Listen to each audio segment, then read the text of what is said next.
This is a 2025 Kia Telluride SX Prestige X Pro, and it's time for a fuel economy test. This is, by modern standards, a very simple powertrain.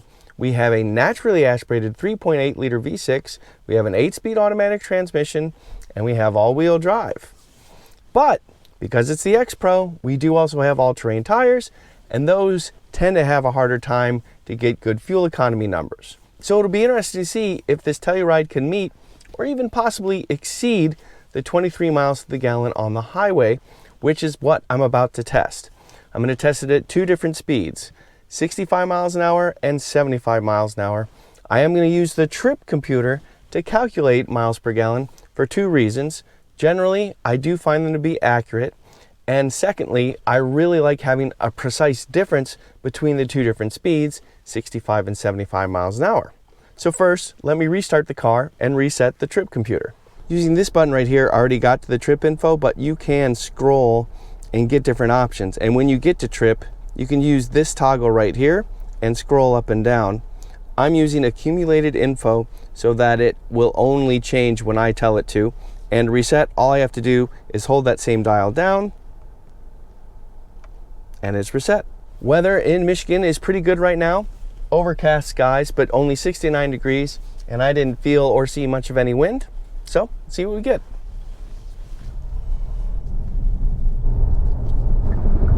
Okay, cruise control is set to 65 miles an hour, and I do have a lot of driving aids, and they are all on, so that includes lane keep, lane follow, and even lane change. This, among its many driving aids, has highway driving assist too, and that allows automatic lane changes. I forgot to mention before we started, this is going to be a little bit more than 40 miles. It is a loop, so down one way, back the other. That cancels out any elevation change, and if there's prevailing winds or something like that, that gets canceled out that way. I have already reviewed this Telluride. I've actually reviewed the Telluride a few times over the years, and in actuality, it hasn't changed that much since it was first introduced. At the same time, each time I reviewed one, it was updated or a new version or something, and that is the case here. This is the first time I've reviewed an X Pro SX Prestige Telluride, and I have to say, I really enjoyed it. You should check out my full review. I go into a lot of detail about all the systems of the car, and even play just the tiniest bit with the X Pro side of this SUV. But I will tell you that I came away very impressed with the cabin isolation of this car. This is a very quiet and very comfortable car on the interstate. We're going 65 miles an hour right here, and this is premium SUV quiet in here. There's also a lot of premium SUV materials in here. I'm sitting on Napa leather upholstered seats. They're very comfortable seats with a lot of adjustment. I have this twin widescreen, 12.3 inch widescreen combination digital instrument cluster and center display. It all works really well. Although there is one teeny little sign that it is showing its age a little bit. It is wired, not wireless Apple CarPlay and Android Auto. This particular Telluride, because it's an X Pro, rides on 18-inch wheels, which gives us more sidewall, and we do have a really nice balance between ride and handling. Generally speaking, it's a really nice and soft ride. And it's been using the same basic powertrain the entire time of its existence. We have a Atkinson cycle 3.8 liter V6. It makes 291 horsepower and 262 pound-feet of torque. Not overwhelming by any means. This is a close to 200-inch long crossover SUV, but plenty of power for pretty much every circumstance you can think of, and I've found it perfectly reasonable. And in that same vein, the X Pro has some additional equipment that it can actually tow a little bit more than any other Telluride, 10% more. It can tow 5,500 pounds. Every other Telluride, whether it's front or all-wheel drive, is rated at 5,000 even. And it is later in the morning during the weekday. Usually I do these early on the weekends to avoid most traffic, but circumstances are what they are. And that being the case, I'm being passed a lot. 65 miles an hour is way below average, here in Michigan. But hey, anything for you guys, right? And the slower speed is meriting, so far, a good start to fuel economy. We are getting 26.3 miles to the gallon. Not bad. And since we're going through a subtle curve right now, I will go ahead and take my hands off the wheel. And you can see that the car does a good job to not just keep us in the lane, but keep us pretty well centered in the lane. I'm pretty happy with that. It is leaning to the left side just the tiniest bit. I wish it was just a little bit more centered, but generally it's behaving really well and it handled that curve really well. And because we have Highway Drive Assist 2.0, we do have automatic lane changes. Now, it's pretty specific. You have to have your hands on the wheel while the lane change happens. But my hands are not actually going to do anything. And I cannot do a full depress of the turn signal. That like shuts it off. You have to do like a half depress of the turn signal. So, half depress of the turn signal. There it goes. Doing the lane change complete, and even turns off the signal for me. And getting back in the slow lane so I don't get in too many people's way. So yeah, perfectly comfortable ride. Doing pretty well with fuel economy so far. We'll get to the turnaround point and check in. One thing that I wanted to show you is because this is an SX Prestige, we do have a head-up display, and that head-up display is showing the driver assistance screen that I can also have on the digital instrument cluster, but because I'm showing the trip information, it's not there. The head-up display, it's a nice big color 10-inch head-up display. Let me show you what that shows me. I hope the camera is picking it up okay, but as you can see, we've got blocks coming around me, and it shows when you see that red flash, that means there's something in my blind spot. Pretty interesting.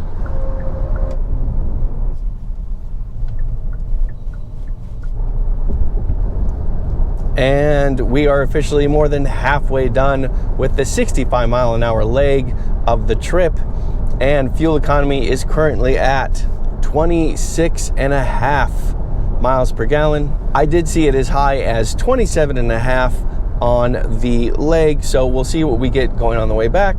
But I can assure you, I'm going to be comfortable the entire time, even though I'm being passed a lot. I currently have the ventilated seats on to stay nice and cool. Obviously, the climate control is set to a nice and cool temperature as well, and it's easy to read the screens. Seats are very comfortable. I have plenty of lumbar support, those types of things. So yeah, really enjoying the trip. Okay, I'm gonna finish this leg and see what fuel economy we end up with.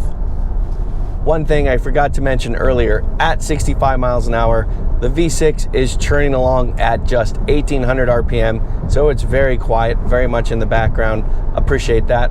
Also, when we have the trip info screen on, we also have this nice bar that's showing immediate fuel economy below that, and then right to the right of that is kind of the fuel economy we've been getting holistically.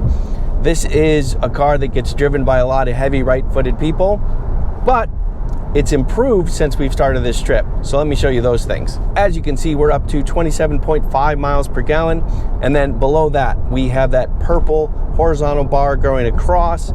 That shows us our immediate fuel economy, and then to the right of that, that's the holistic fuel economy, and to the left of that is the current temperature. Speaking of the temperature, the wind has picked up a little bit, but I haven't seen it affecting fuel economy too much, so hopefully that's the case. All right, the first 65 mile an hour leg is almost done. Let's see what fuel economy we end up with.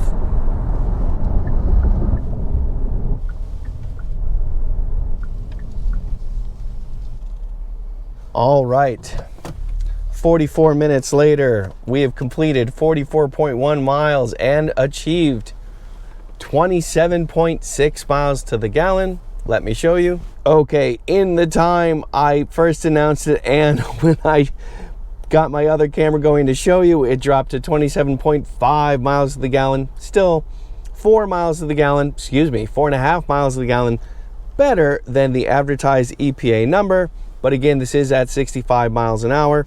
All things considered, pretty good. I was a little bit nervous because of these all-terrain tires that this particular Telluride might struggle a little bit, but it still seems to be, generally speaking, managing very well. We do have a little bit more wind than we did when we started, but so far it doesn't seem to be so bad. So with that, I'm going to reset the trip computer and let's do this 75-mile-an-hour loop.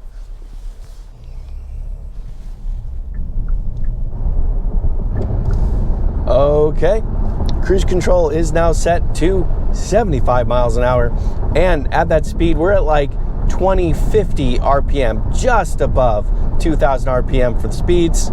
And at this speed we will get past less often, maybe even make a pass or two. It'll be interesting to see what we get. This is a good time to point out that these all-terrain tires are definitely very road-friendly all-terrain tires. They're still very quiet on the road. Obviously, cabin isolation is really good, and these tires do not make a lot of road noise, so that is welcome when we're on the road at least. Even at these higher speeds, yeah, the cabin is isolated really, really well. So this is a very, very pleasant place to spend time. So now it's time to see how much fuel economy drops with the higher speeds. I'll check back in when it's time to turn around. There is a nice illustration of the wind picking up just a little bit. There is a flag hanging from a crane, a very, very big flag, very, very big crane, and you can see it right off, just off the side of the highway right there. So you can see the wind has picked up some. Calmer winds probably would be netting slightly better fuel economy. Just a good FYI.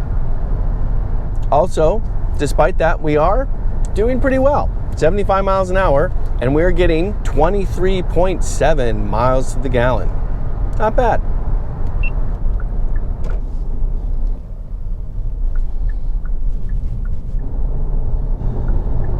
Okay, officially headed back to finish up this loop. More than halfway done with it at 75 miles an hour. And I have to say, I'm pleasantly surprised at the fuel economy we're getting. We are getting 24.4 miles to the gallon. So we are comfortably above the 23 miles to the gallon that the EPA states for the highway. Yeah, even at 75 miles an hour, it's really not bad. All right, let's finish up the trip, see what we end up with. Turns out I was wrong about the automatic lane change. It does not have to be a soft press of the turn signal. It can be a full press of the turn signal, and it will still work. Full press of the turn signal. Otherwise, doing the same thing. Yep, and there it goes. Doing the lane change for me. Correcting back to the center. I do now have to turn off the turn signal myself. But otherwise, yeah, so automatic lane change will still work with a full depress of the turn signal.